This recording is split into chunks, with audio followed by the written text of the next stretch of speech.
네, 오늘 보실 하나님의 말씀은 시편 말씀입니다. 구약 성경 Psalm chapter 51 verse 1 to 11입니다. 시편 51편 1절로 11절까지 있는 말씀입니다.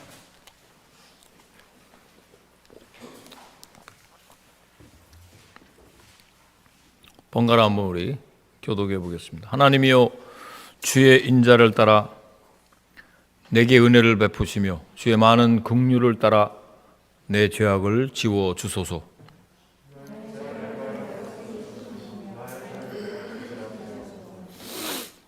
물은 나는 내 죄과를 아오니 내 죄가 항상 내 앞에 있나이다.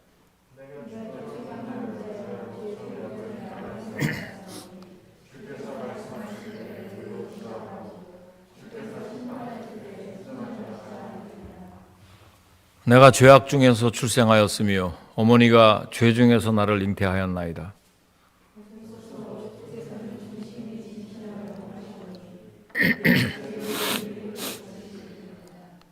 우솔초로 나를 정결하게 하소서. 내가 정하리이다.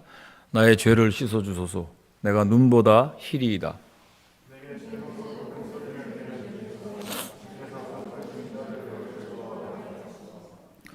주의 얼굴을 내 죄에서 돌이키시고 내 모든 죄악을 지워주소서.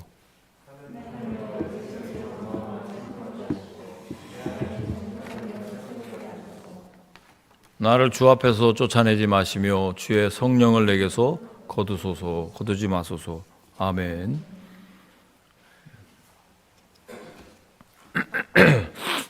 자, 오늘 시편 51편 1절로 11절까지 있는 말씀 가지고 매일 새롭게 하소서라는 제목으로 주일 말씀을 선포하겠습니다. 오늘은 개신교가 탄생한 날을 기념하는 종교개혁주일입니다.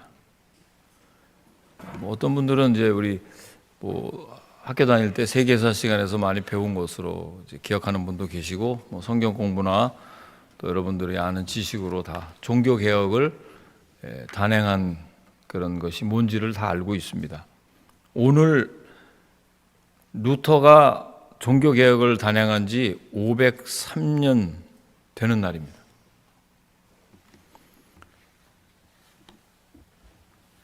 우리가 아는 대로 당시의 교회는 그 아주 최고의 전성 시대를 구가했던 로마 캐톨릭 교회인데, 그런 시대였는데 공교롭게도 가장 부패가 심했던 때였습니다.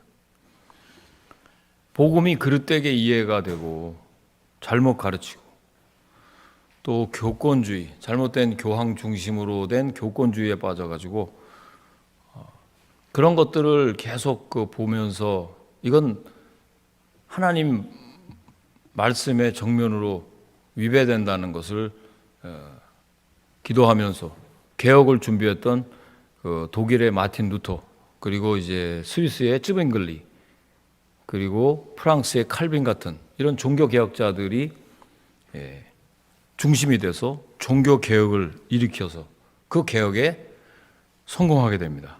그래서 우리가 개신교가 탄생한 거예요. 왜 로마 캐톨릭 교회, 그 다음에 이제 우리 개신교, 이런 거, 장로교, 이게 다 개신교에서 다 이렇게 나온 것입니다.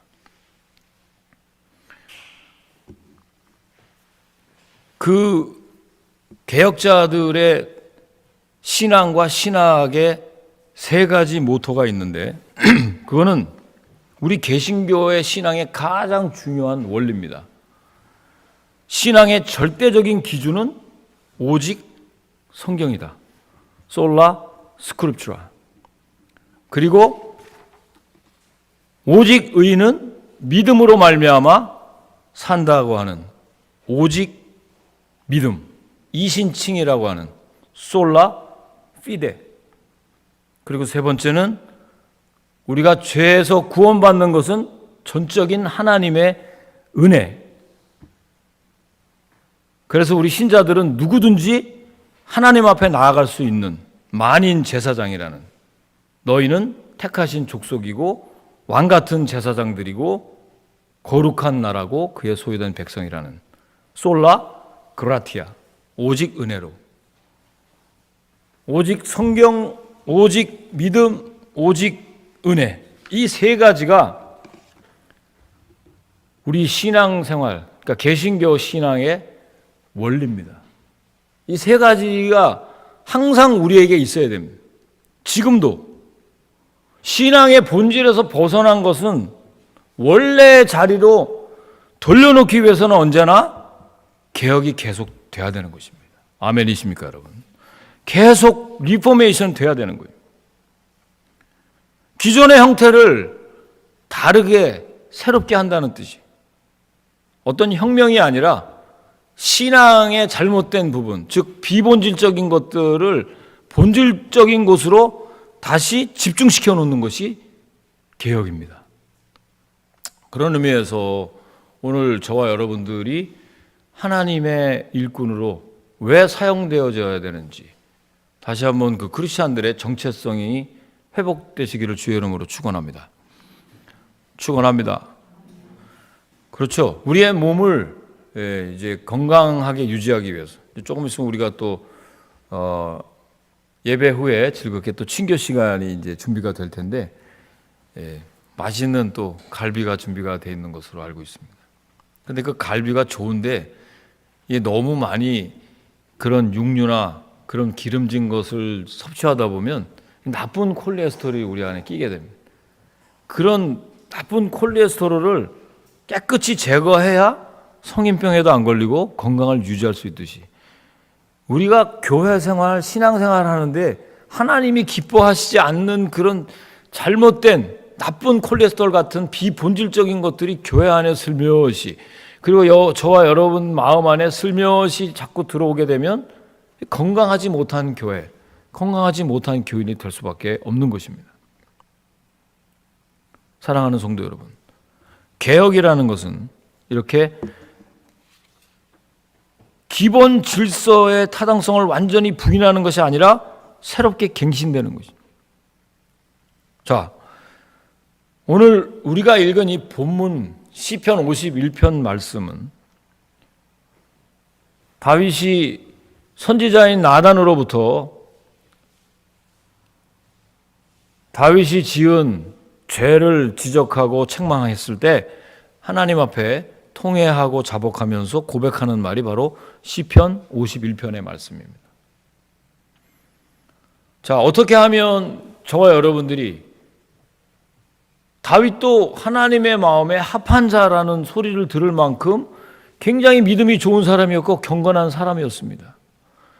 우리도 하나님께 한때 은혜를 받고 하나님 앞에 열심히 신앙생활을 했던 그런 사람인데 어느덧 나도 모르게 하나님과의 관계에서 멀어지고 있지 않은지, 왜 하나님과 함께 동행하지 못하는지 말씀을 통해서 오늘 살펴보고 그 말씀이 정말 나에게 적용될 수 있으면 여러분들의 심령이 다시 갱신되어지고 새롭게 되어지기를 주의 이름으로 간절히 부탁을 드립니다.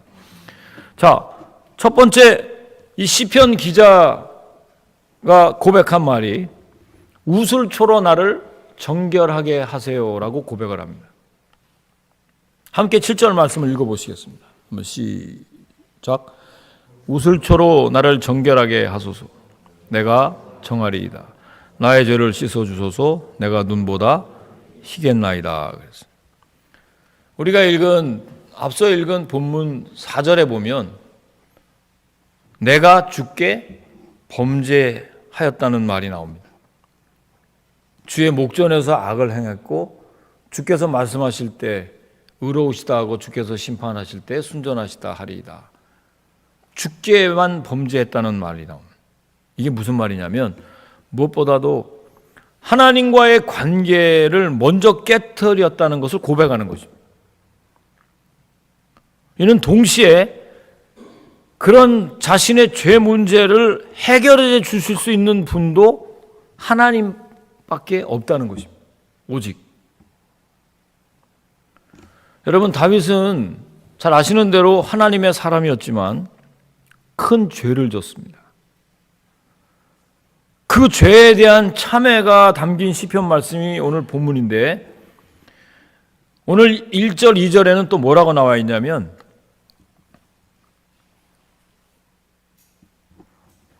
하나님이여 주의 인자를 따라 내게 은혜를 베푸시며 주의 많은 긍휼을 따라 내 죄악을 지워주십시오라고 용서를 구합니다.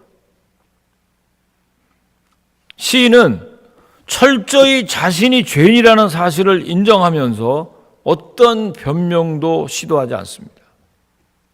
우린 되게 리펜던스를 할 때 온전한 자기가 잘못했다는 사실을 전적으로 인정하지 않습니다. 다 타자에게 원인을 두고 환경에다가 원인을 두고 자기 팔자라는 전혀 신앙인답지 않은 이야기로 변명을 많이 합니다. 의로우신 분은 주님뿐이고 자신은 뭐라 그랬어요? 태어날 때부터 죄인이라고 고백을 합니다. 이는 자신이 뼛속까지 죄인이라는 사실을 인정하는 것인데 이게 죄의 본질을 본 것입니다. 죄의 뿌리를 알게 된 것입니다. 이게 여러분 진정한 회개입니다. 사실 우리가 여러 번 들어서 다윗이 어떤 죄를 졌는지 내가 반복해서 말씀 안 드려도 압니다. 하나님 마음에 합한 자라는 칭호를 들었던 다윗이 간음죄를 저지르고 살인죄를 연거푸 저질렀어요.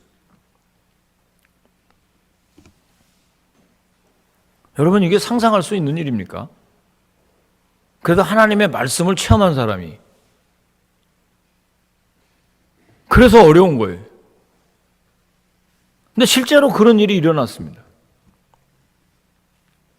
이 죄라는 것이 얼마나 파장이 큰지 간음죄를 딱 지고 나서 그것으로 해결을 할 수도 있는데 그거를 은폐하고 감추기 위해서 살인죄를 또 저지릅니다. 사람이 한번 영적으로 둔감해지기 시작하면 이게 보실 때 하나님 보실 때 이게 합당치 않다고 생각하면 그때부터 우리는 하나님이라는 존재를 서서히 내 마음에서 지워져 버립니다. 그래야 마음이 편하니까. 주일날 뭐 안 나오고 뭐 예배 안 드리는 분들은 막 하나님의 존재가 두렵고 떨리면 안 나오겠나요? 처음에는 좀 이러다가 잘못하면 뭐 교통사고라도 나고 뭐 진짜 사업이 뭐 다한테 부실해져가지고 직장 잘리고 뭐 이거 되는 거 아닐까 겁도 나고 해서 뭐 좀 찝찝한데 조금 지나다 보면 내 마음속에 하나님을 싹 지워버리면 아주 편해집니다. 그래서 전혀 길티한 마음으로는 못 사니까 한번 때가 되면 뭐 하나님 믿으면 되지 라고 스스로 자기 머리 위에 기름 붓기 시작하고 자기가 자신의 인생을 핸들을 잡고 운전하기 시작합니다. 이걸 성경에서는 자아대로 움직이는 사람이에요. 전혀 하나님과 상관이 없는 사람이 어느덧 내가 거기에 들어가 있는 거예요. 지금 하나님께서 보내신 선지자 나단이 들려준 가난한 자의 암양을 뺏어가지고 손님을 대접한 그 부자의 이야기를 비유로 딱 듣고 그런 나쁜 놈, 그런 부자 놈은 다 바로 쳐 죽여버려야 된다고 갑자기 의로운 분노를 냈던 다윗이 나단이 바로 당신이 그 죄의 주인공이라고 지적을 합니다.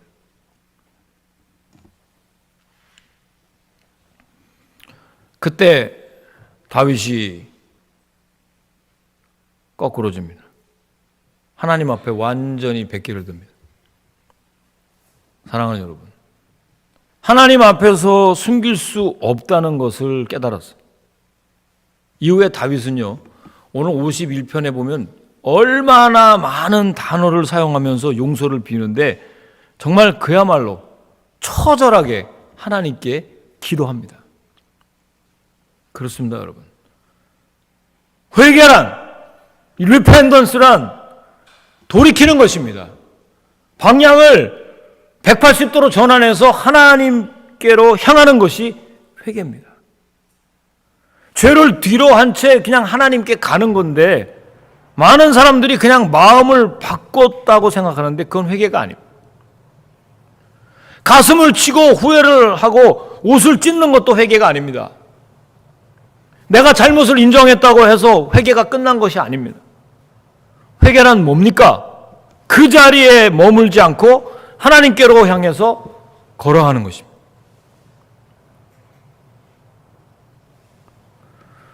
하나님을 경홀히 여긴 개인이나 교회나 단체나 국가 모두가 다 하나님께 무릎을 꿇어야 됩니다. 아멘이십니까, 여러분? 지금 이 세상은 하나님을 너무나 경홀히 여기고 하나님이 없는 세상으로 스스로의 바벨탑을 쌓다가 어처구니 없는 일들로 인해서 지금 전전긍긍하고 있지 않습니까? 어딜 지나가도 마스크 안 썼다고 막 사람들이 지금 얼마나 지금 이상한 형국으로 살아가지 않습니까? 이거 다 하나님께서 우리에게 주시는 메시지가 있단 말이에요. 기독교의 최대의 메시지는 오늘 종교개혁주의라 그런 말씀을 드립니다마는 회개인 것입니다. 두 번째로 시인은 내 속에 정한 마음을 창조해 주십시오라고 기도합니다. 함께 10절 말씀 읽어보시겠습니다. 시작. 하나님이여 내 속에 정한 마음을 창조하시고 내 안에 정직한 영을 새롭게 하소서. 자, 자신이 죄인임을 철저하게 고백을 한 다음에 시인은 자기 안에 깨끗한 마음을 창조해달라고 그랬어요. 이게 무슨 말일까요? 크리에이트 해달라고 그랬어요. 정직한 영을 새롭게 하소서 기도했습니다. 여기 잘 들으십시오. 굉장히 중요한 포인트가 이 안에 있는데 이 표현은 자신에게는 좋은 것이 전혀 없다는 것입니다. 회개할 능력이 없다는 뜻입니다. 능력이. 자기 안에 선한 것이 없기에 하나님으로부터 선한 것을 받지 않으면 회복할 수 없다는 고백이에요. 여러분, 사람이 죄를 짓게 되면 우리 속사람이 위선적으로 바뀝니다. 이런 식으로 한번 변질되면 회복이 불능이에요. 그래서 우리 믿는 사람들이 가장 다른 사람한테 공격받는 게 뭐예요? 바리새인들과 서기관들이 그렇게 예수님한테 그렇게 책망받은 일이 뭡니까, 여러분? 외식하는 자들. 우리는 겉으로 보면 모릅니다. 여러분 마음을 그렇지만 다 여러분 다 외식적인 목사. 속은 시커멓고 욕심이 많고 죄를 번번이 짓는데 겉으로는 거룩한 척하니까 오늘날 목회자들에 대한 그 크레딧이 없는 거예요. 성도들에 대한 크레딧도 마찬가지. 말과 행동이 항상 따로 놉니다. 신앙과 생활이 따로 놉니다. 비본질적인 것이 본질을 잡아먹어버려가지고 지금도 우리는 개혁해야 되고 다시 하나님께로 돌아와야 되는데도 여기가 좋다고 아직은 아니라고 조금만 더 있으면 된다고 스스로 이야기하고 있다는 거예요. 이게 하나님을 경홀히 여기는 것이고 본인 스스로 해결할 수 없다는 뜻입니다. 얼마나 많은 사람들이 괴로워서 여러분 이 세상 어떤 일을 저지르고 난 다음에 해결할 수가 없어서 자살하는 분들이 집이 고아를 막론하고 우리가 자주 보지 않습니까? 무슨 높은 자리에 있는 사람들도 사고 난 다음에 자살하잖아요. 이게 제가 지어진 얘기가 아닙니다. 우리 일상에서 일어나는 일이. 마음의 병은 자기 스스로 고칠 수 없다는 거예요. 자기의 목숨을 끊는다는 것은 자기 스스로 해결할 수 없다는 마지막 절망에 이르렀기 때문에 죽는 거예요. 해결할 수가 없어서. 인간의 힘으로 마음의 병을 어느 정도 고칠 수가 있습니다만 그거는 증세만 조금 완화시켜주는 뿐이지 여러분 우울증에 걸리면 그 우울증이 치료될 수 있어요? 없습니다, 여러분.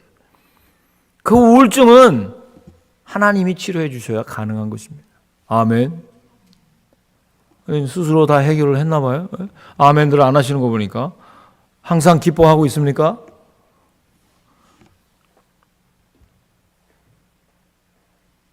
시인은 자신이 더 이상 범죄하지 않는 방법은 오직 자신의 죄된 마음이 새로 창조되는 길밖에 없음을 깨달았어요.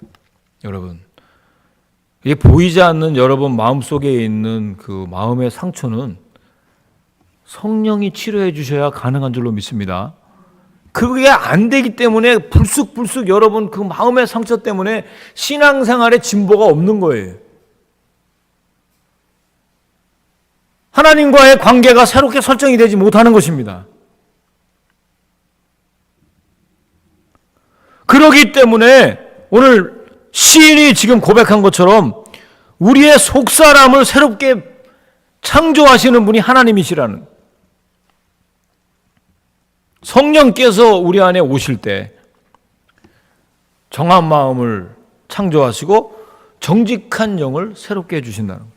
사랑하는 여러분, 정직한 영이 여러분 삶의 인격으로 바꿔지는 것이에요. 여러분 인격이 정직하지가 못한 사람들이 맨투성입니다. 여러분, 이 세상 여러분 아마 오래 사신 분들, 여기 연로하신 어르신들한테 물어보세요. 세상이 선합니까? 조심해라. 눈 뜨고 코베 가는 세상이, 너는 조심하고 살아야 돼. 큰일 난다. 곳곳에 사기꾼이. 제가 목사가 돼가지고 무슨 뭐 이메일이 오거나 뭘 믿어오면 내 패스워드 넣으라 그러면 잘 넣어가지고 우리 아이들이 나만 보면 뭐 한다 그러면 지금 봐봐 조심해. 지금 뭐 하고 있는 거예요. 나한테 맨날 와서 그래요. 아니 이거 내 패스워드 넣으라. 내 한메일 그 패스워드 넣어갖고 나는 몇 번 스탑된지 몰라요. 그래 우리 애들 보고 해결해달라. 아니 넣으라 그러니까 난 믿고 넣는 줄 알고. 그거 다 거짓말로 요새 인터넷에 컨글래츄레이션, 그래서 왜 나한테 컨글래츄레이션 하나 그래갖고 저 와서 또 야 이거 뭐 선물권 주나 보다 그러고 내 패스워드를 딱 집어넣으면 그만이 눈 뜨고 코 베가는 세상이에요. 그다음부터 내 것이 불나게 돼버려요. 크레딧 카드 또 다 은행에다 얘기해갖고 다 스탑 시켜버리고 뭐 무슨 카드 다 스탑 시켜버리고 얼마나 귀찮은지 몰라요. 한두 번 당하니까 이제 저도 지혜가 생겼어요. 아직까지도 그 지혜가 없는 분들은 제가 가르쳐 줄 테니까 예배 끝나고 나서 개인적으로 물어보십시오. 그만큼 세상은요, 정직해갖고 어떻게 살아요? 라고 이야기하실지 모르겠어요. 여러분, 이 죄라는 것은 하나님의 사랑에 대한 신뢰와 경험을 단번에 뺏어가 버려요. 우리로 하여금 완전히 사람을 무가차게 만들어 버립니다. 목회를 잘하다가 그만 목사가 잘못된 죄를 범하거나 재물을 탐하거나 성적인 범죄를 저지르거나 무슨 명예로운 죄를 딱 저지르면 한 번에 끝나는 것을 너무나 많이 봅니다. 그래서 저 사람은 왜 저런 죄를 지었나? 여러분 정죄하지 마십시오. 누구나 자유롭지 못합니다. 우리 인간은 그만한 자리, 그만한 위치, 그만한 역량이 있으면 누구나 다 죄를 질 수 있는 죄인이라는 사실을 먼저 인정하셔야 되는 거예요. 그래야 우리가 하나님의 말씀을 매일매일 나에게 적용을 시키고 내가 하나님 앞에 말씀의 조명을 받아야 새로워질 줄로 믿습니다.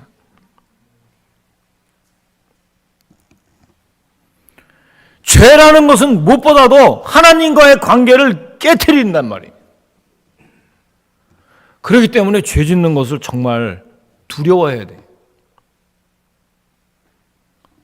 어떻게 하면 우리가 내 안에 뭐 가난하다고 죄를 안 짓는 것도 아니고 우리가 이민생활 마이너리티라고 죄 안 짓는 게 아니에요. 지금 전부 여러분들 삶 가운데서 하나님은 여러분 만홀히 여김을 받지 않습니다. 다 아십니다. 여러분 마음을. 다 여러분 마음을 감찰하시고 꿰뚫어 보시고 God knows everything. 모든 걸 다 아십니다. 믿습니까? 믿는데 겁이 나가지고 대답을 못하네. I know you. 그러니까 그냥 다 놀래나요? 하나님은 다 아십니다, 여러분. 그래서 하나님께서 그 죄를 용납하시지 않는다는 뜻이에요. 믿음의 본을 보였던 다윗조차도 하나님 마음에 합한 얼마나 우리 지금 미국에 살면서 우리 아이들이 데이빗이라는 이름이 얼마나 많습니까? 쟤는 아까부터 다리를 너무 심하게 떤다. 새로운 애인가? 옛날에 경윤이가 떨다가 이제 나이가 먹어서 안 떨더니 이제 지금 뭐 묻었냐고 또 그러니 좀 묻었냐고 자꾸 치니까 괜찮아요. 떨어도 돼요. 열심히 들으시면 됩니다. 여러분, 하나님과의 관계, 특히 하나님 마음에 합했던 저와 여러분이라 할지라도 죄라는 유혹에 빠져서 무너질 수 있다는 것이니까 안심하지 마시기 바랍니다. 여러분, 한번 우리 앞에 있는 분, 옆에 분, 안심하지 마십시오. 안심하면 안 됩니다. 죄에서 우리가 안심하면 안 됩니다.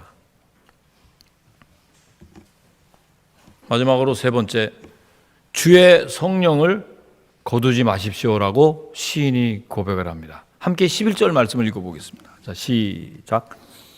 나를 주 앞에서 쫓아내지 마시며 주의 성령을 내게서 거두지 마소서. 자, 이제 이 시인은 하나님께 성령의 은혜를 회복시켜 달라고 기도합니다.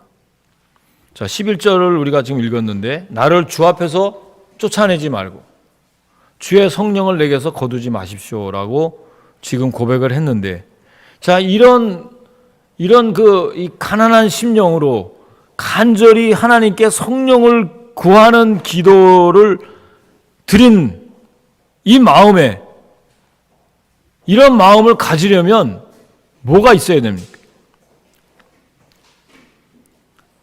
그 하나님의 사랑과 기쁨이 내 안에 있어야 가능한 것입니다. 여러분, 하나님의 사람들에게 성령이 주시는 기쁨과 능력이 있는데 이것이 최고의 축복입니다. 만일 성도의 마음에 기쁨과 사랑이 없다 그러면 병이 든 것입니다. 그래서 여러분, 교만은 하나님의 사람들에게서 성령의 능력을 거두어 가십니다. 내가 한번 하나님께로 은혜를 받고 큰 첫사랑을 갖고 성령의 귀한 체험을 가졌다 할지라도 사랑이 없으면 울리는 꽹과리가 된다고 하지 않았어요? 여러분, 이스라엘의 초대 왕인 다윗을 이야기하면 사울을 이야기하지 않을 수가 없어요. 참 훌륭한 사람이었고 정말 잘생기고 멋있는 그런 왕이었습니다. 그런데 그만 하나님의 말씀에 불순종하고 난 후에 어떻게 됐습니까? 성령이 떠나갔어요. 그부터 사울의 마음에는 뭐가 들어갔어요? 의심의 영이 들어가고 불안한 마음, 아주 전전긍긍하잖아요. 불안한 거는 다윗이어야 되는데 오히려 사울이 마음이 불안하고 의심하고 이런 영이 자꾸 자기 마음에 들어와서 나중에 발작을 일으킬 정도로 자기 안에 내재한 그 불안과 분노를 컨트롤할 수가 없습니다. 여러분, 우리가 주중에 여러분들이 하시는 그런 일 가운데 이 분노를 컨트롤하지 못하는 분들 많습니다. 왜 그렇게 화가 나 있어요? 오늘도 화가 나갖고 이 자리에 온 사람 한 분 계시는 것 같아요. 화내지 마세요. 아멘이십니까? 화내지 마세요. 뭐 부드럽게 얘기하고 서로 사랑하기도 힘든 세상에 왜 그렇게 화만 내다가 가려고 그러는지.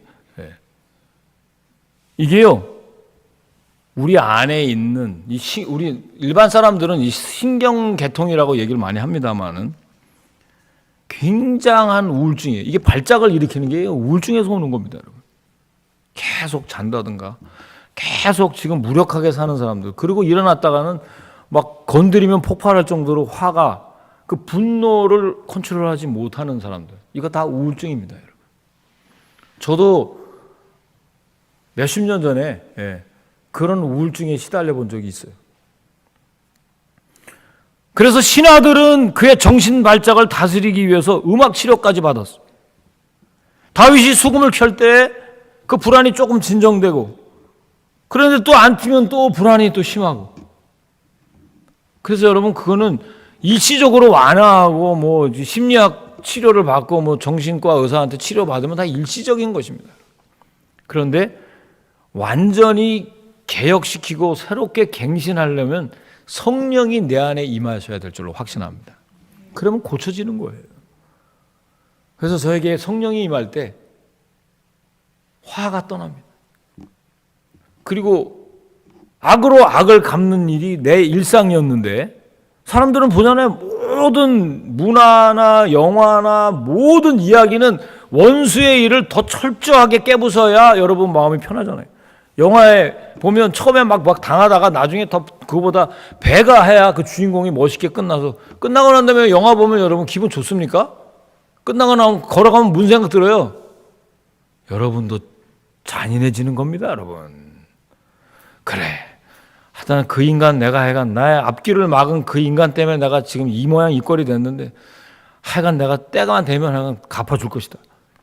뭐 돈도 뭐 때문에 버느니? 원수를 갚으려고 버는 사람도 있고 뭐 별별 사람들이 다 있고.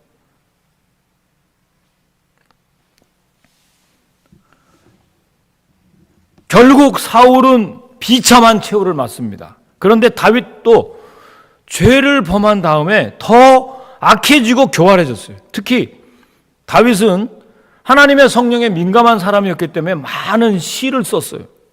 성령의 감동으로. 그런데 다윗이 그만 범죄함으로 말미암아 영적 불감증에 걸리게 되고 아무것도 할 수 없는 무력감에 빠지게 됩니다. 그래서 다윗이 뭐라 그러는 거예요? 하나님께서 내 속에 있는 것을 재창조시켜달라. 새롭게 창조하게 해달라는 거예요. 다시 새로운 데이빗을 만들어 달라는 것입니다. 다시 내가 하나님 마음에 합한 그런 시인으로 다시 거듭나게 해달라는 뜻입니다. 사랑하는 여러분, 성령의 은혜가 회복되지 않으면 살아도 살아있는 것이 아니에요. 죽은 거나 마찬가지. 그래서 시인은 매일매일 그 공고하면서 새로워지기 위해서 더욱 간절히 기도하고 간구합니다. 회개도 여러분 단계가 있는 거예요. 먼저는 내가 하나님 앞에 내 모든 사실, 아무것도 할 수 없는 그 무력감을 그대로 하나님 앞에 갖고 나가야 되는, 하나님을 향해서 걸어가야 되는 것이. 그리고 두 번째 단계는 조건 없이 하나님께 간절히 기도해야 되는 거예요. 내 마음에 정한 마음 주시고 정직한 영으로 내 인격을 다시 변화시켜 주시고 다시 하나님 보시기에 합당한 사람으로 바꾸어 주시라고 간절히 기도할 때 하나님 그 기도를 들어주시고 여러분을 회복시켜 주시는 줄로 믿습니다. 우리가 새 교회로 이렇게 왔습니다. 그래서 진정한 교회 부흥이 여러분과 저에게 주어진 오늘 우리 시대의 사명이라고 저는 믿습니다.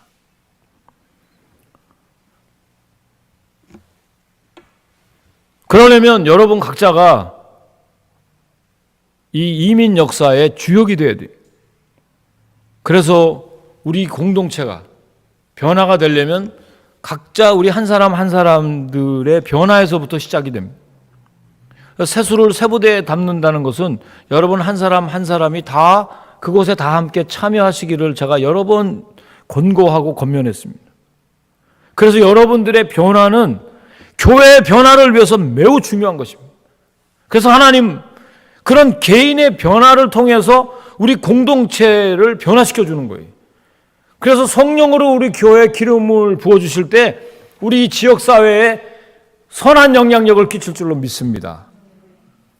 인생의 방황을 끝나게 해주시는데 저와 여러분이 귀한 도구가 되고 신앙적인 방황으로 헤매고 있는 자들에게 건강한 교회로 우리가 소개가 되는 것입니다. 그때 우리는 치료함을 받고 더 하나님과 가까이 나가는 매일매일 새로워지고 더 깊이 하나님과 교제하는 그런 하나님의 사람들이 다 될 줄로 확신합니다. 기도하시겠습니다. 사랑과 은혜가 풍성하신 하나님, 진정으로 내 심령이 부흥하고 우리 교회가 부흥하려면 분명한 리펜던스가 있게 하시고 성령으로 세례를 받고 진정한 회개를 동반한 회복의 역사가 있을 줄로 믿습니다.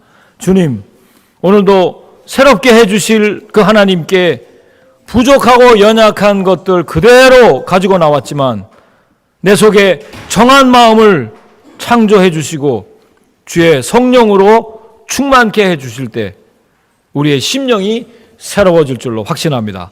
감사드리며 예수님의 이름으로 기도하옵나이다. 아멘.